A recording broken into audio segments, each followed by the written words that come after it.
Hello mga mi! Another day, another mini vlog na naman tayo at ngayong araw nga pala ay may pa-order nga ako na money bouquet. At medyo rush nga ito kaya naman gabi pa lang ito ay naasikaso ko na dahil kinabukasan nga ay kailangan na. Mabuti na nga lang at may mga sobra pa nga ako nitong satin ribbon nga na in-order ko pa last year.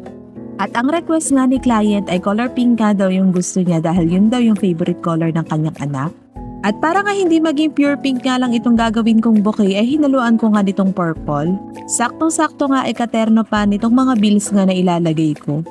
Unang-una ko nga palang ginawa dyan ay kumuha nga lang ako ng ATM card para nga maging sukatan nitong mga ribbon.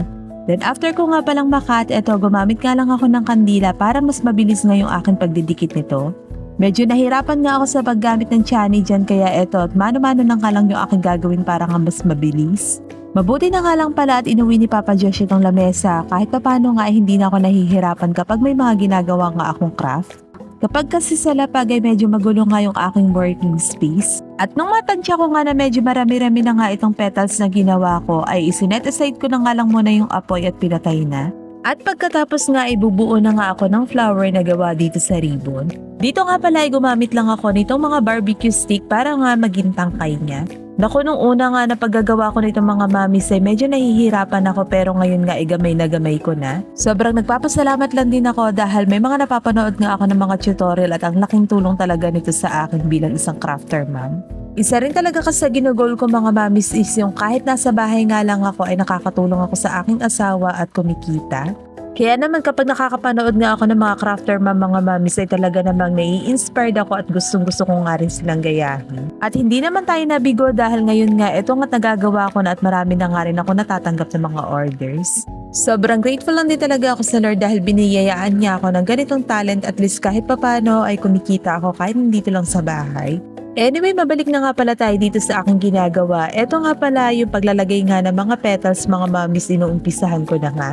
Actually, may dalawang way nga ng paglalagay ng petals nga nitong satin ribbon. Yung iba nga ang ginagawa is tuloy-tuloy nga na magkakadugtong nga bawat petals. Pero ako ganito nga yung ginawa ko, yung group by group nga siya para nga mas malaki yung magiging kalalabasan nitong ating rose. At kung tatanungin nyo nga kung saan ba ako bumibili ng mga ribbon is online nga lang ako bumibili dahil mas mura nga doon kumpara nga dito sa malapit sa amin. Doble rin kasi talaga yung presyo pag dito ka nga bumili malapit sa amin. So eto nga dahil two-tone nga pala yung gagawin kong rose ay yung pinakagitna nga niya ay purple color. Pagkatapos nga ay nagdikit naman ako ng 3 petals nga nitong pink.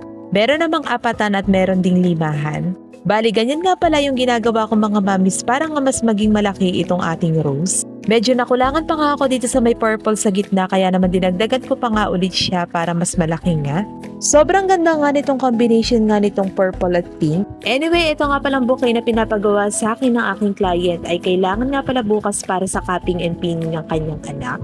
A big shoutout nga po pala sa aming ninang Jocelyn. Thank you so much po sa pagtitiwala. God bless po. At dahil nga medyo mahaba na nga rin itong video ay ipapakita ko na nga lang sa next video kung paano ko nga inassemble itong mga bouquet. O siya, kita-kita na lang ulit tayo sa next mini vlog mga mamis. Bye! God bless!